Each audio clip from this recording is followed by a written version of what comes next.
So we're headed to work on this Tuesday. In the back seat, I got my ring light. That's Emmy's skateboard. Emmy and I are having a conversation around false prophets. And what I was sharing with Emmy, and this is something that some people may need, especially those faith-filled people. Anytime the Lord is giving you an assignment or giving something to you, He requires an action. I wish I would have understood that better. I'm teaching Emmy. I know you hear my windshield, my blades. I probably need some better, but I raise Emmy based on my current understanding, and that may change. But what I do understand, especially now, anything that God assigns to me requires an action from me. You can pray all day. You can ask and be so filled with it. I'm not kidding. Okay? True testimonial section right here. But if you do not act on that, it will be dead. This is why it is so important to understand the Bible verse. Faith without works is dead. My God is so big. Faith without works is dead. If you have the faith the size of a mustard seed, and you got a jar of them, and you ain't working, and the work ain't gotta always be with your physical strength. You might have to work on yourself. You might have to work in the environment that may not be conducive to the development that you see for yourself. You have some work to do, but it requires an action. If you want to get from point A to point B, you can't sit there and think about it. Come on. You can't sit there and think about it. So what I'm trying to embed in Emery's mind, because he is a young man, a young adult in my eyes. This is going to be an adult a lot longer than he is a kid.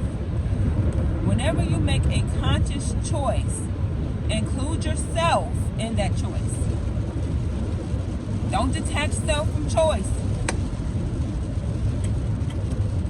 And this ain't no rant. I'm not upset. I'm just really passionate about understanding that part. Because that is where elevation takes place. When you include self and choice and the outcome. Because you got yourself, you made this choice. This is the outcome. Now how do I grow from here? Right? Sometimes, especially in life, you can have self over here. These choices happen because this stuff is happening.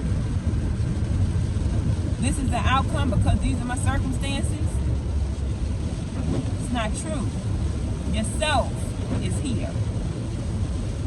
Right? You got self plus choice equals outcome.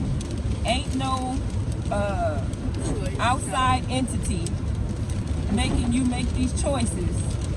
Even circumstances are opportunities for you to make conscious choices within yourself. See how that plays? But a lot of people, adults in particular, some children are being raised to believe that outside influences are the reason why they're making choices, not self. You have to have accountability of self. Because and I'm going to be honest, I didn't always get that. I used to think that stuff is happening, my reaction is because of the stuff that was happening. I now understand it was the choices I was making because of myself. That's why understanding self-sabotage, cycles, so important. It can make or break your life. So with that said, this all started because of some choices, conscious choices Emmy made this morning. And I'm not one of those parents that want to beat you about it, because we all make conscious choices and we want to just take the repercussions of those choices. Like, I'm going to eat this bag of chips. I know I'm not supposed to have it. I'll deal with it later. That's a fact, right? But at the same time, if you keep making that conscious choice, the inevitable will happen, which will be detrimental to your soul, because you will feel like, I can't lose this weight. I always feel sluggish. I'm so tired. Everything tastes nasty. Nothing tastes like that's where I'm at with it. Only thing I want is a chip. But the chip is the problem. But if I can remove the taste buds and the desire to want that chip, then I can open my palate to experience something new. Listen, it's a whole blessing right here.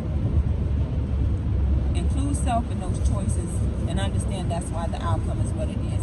Grow from there. Did you have any other commentary for the good people? Let me turn the camera to you.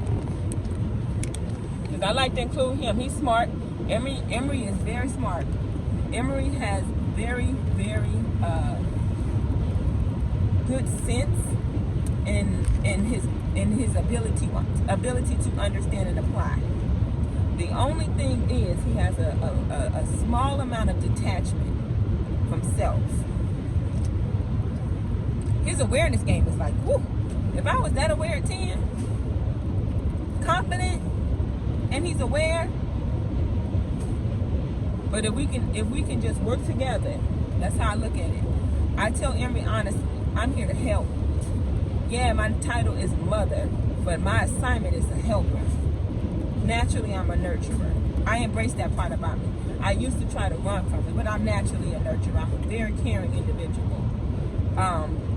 So my assignment is to help him, not to hurt him. I keep on telling him that, right? I'm not here to hurt you.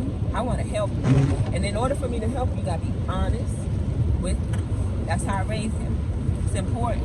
If your children, oh, look at the helicopter. He loves helicopters. You see, it's at the land. It was close. If your children do not feel like you're a help, then you are on the outside. And that's how their friends are able to get in, because they start to see their friends as helpers. And you become the enemy because you only judge. Wait, Mom. Yep. Not right now. Not right now. I just don't want to talk. But I keep telling Emory, who God made you, perfect. I'm here to just encourage that. And make sure I don't let my hurt transfer onto that beautiful part of you. Because that sometimes is where the generational curses come from. We are allowing our hurt to transfer to our kids, hindering them from being exactly who God made them. Now they feel wrong for being kind. Now they feel wrong for saying hello. Now they walk into a room and don't speak. The biggest blessing I have is that Emory is naturally a kind-hearted young man. I feel Emory is exactly who I was before the hurt. Before being told to put my feelings in my back pocket. I was raised to believe you put your feelings in your back pocket, you don't let them see how you feel. So then there goes cover it up. There goes the mask. And I believed that until I was 37. I might have been 38 years old. You got to think, from the time my mom told me that, and nothing hit against my mom, because my mom again was teaching me out of her hurt, and it transferred over. So she wanted to make sure I was protected. So she said, you don't let them see you hurt. Keep your feelings to yourself. Don't nobody care, because that's what she saw. You see how that generational thing can happen? You tell somebody else. And so she raised me from her hurt. And my mom is a beautiful nurturer. But she also has some things to be delivered from. And I know for me, in my story, however it is beautifully told once I am gone from here, from the body, I decided for me. As for me and those that come after me, it stops me. The mask that I thought that was my face I took that off and I see it for what it is. I don't carry it the same. And you know, the mask can be your anger in front. It is. And anger only resides in hurt. You have to, let me tell you about counseling and mental health therapy. There's different types of therapy. You got coaches and all that stuff. But counseling, mental health therapy will help you identify patterns and triggers of hurt. It all goes back to hurt. So then now you start to turn into a person of, well, who hurt me? And then, well, ain't nobody else hurting me. So now you're angry. You're defensive. You're defended. Oh, no. Keep him at bay. Only love him so much. Don't let him see you. It's such a trickery. Trying to hide. But then, I'm going to tell you honestly, your physical body will catch up with that mental torment. Yes, that's when you'll start to notice dis-ease. Dis-ease. Not disease. Don't connect the word. It's dis-ease. Discomfort. Over time turns into illness. And I got that for myself. Ain't nobody told me that. I understand that for myself. That's been something that's been hand delivered to me. That's how I see it. That's how I can talk to and try to connect with people in that mindset, because I've been there. I'm no better than what you see. You really don't see. But back to it.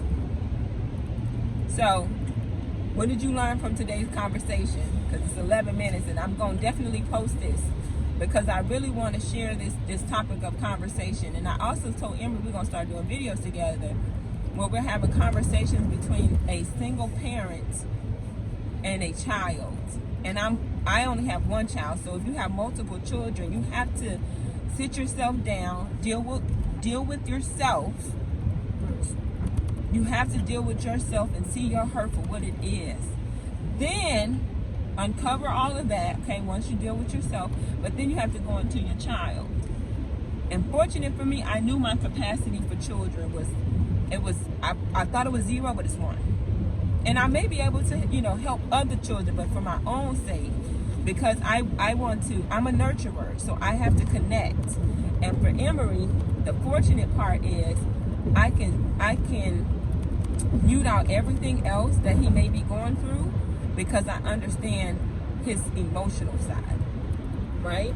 If Emery going through something, I will say, Emery is saying, I'm an empath. I know that. I read eyes because I can see the spirit in the person. I'm gonna be honest. So with Emery can tell me this how he don't really get it, but that's a gift from God. That's one of my spiritual gifts. Emery can tell me something and it be a non-truth. Do you want to know how I know? I'm gonna give you a secret. Eyes. It lies in your eyes. If a person lying to you, you can sometimes get a feeling or a vibe that that's a lie. For me, if I look at you, I can tell you're lying to me. Or you're giving me half the truth. I can't do nothing with half the truth. It's just the same as lying. It really is. So with Emery, I understand I'm able to see, I'm able to digest his emotions and also heal from my past and be able to teach him in the way that I'm designed to teach him, which is not from a place of hurt. But being a single parent, physically, because the Lord is with us, but physically single parent, it is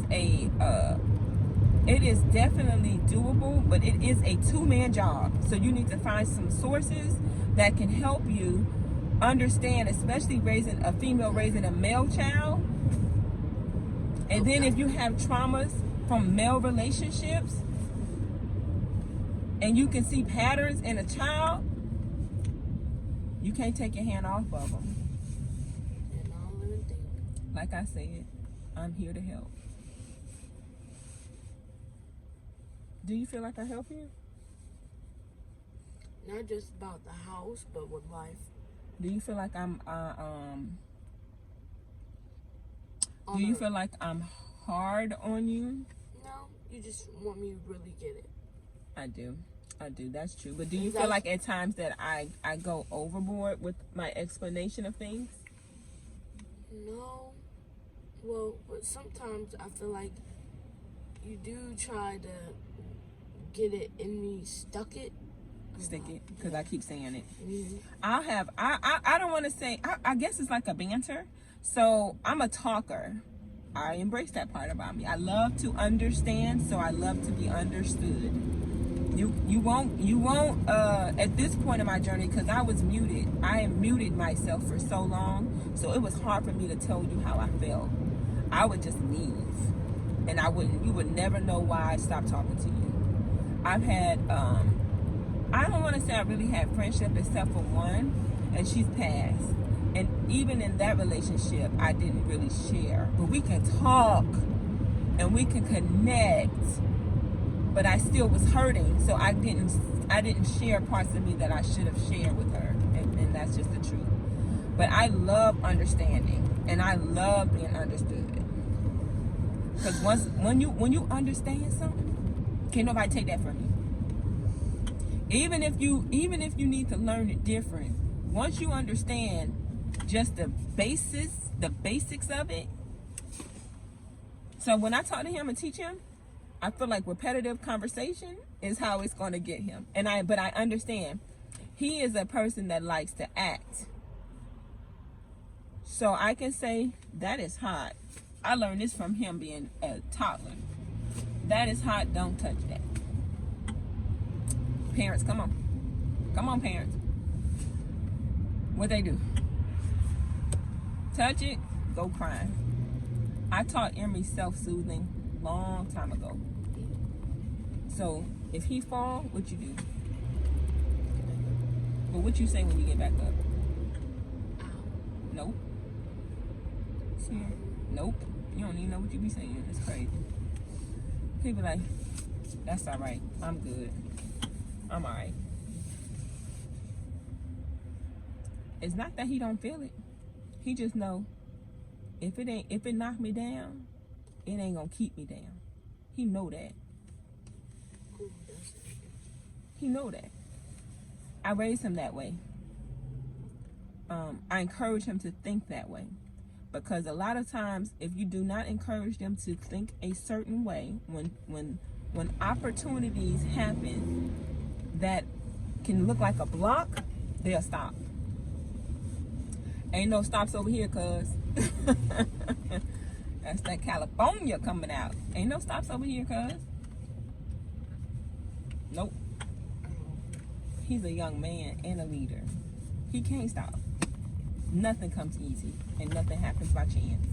But life doesn't get easy, but you get better. And I teach him that. That's the only way Emmy learns and knows the things that he knows, because I'm very honest and transparent. And I teach him, you will make mistakes. That does not make you a bad person. We all have shortcomings.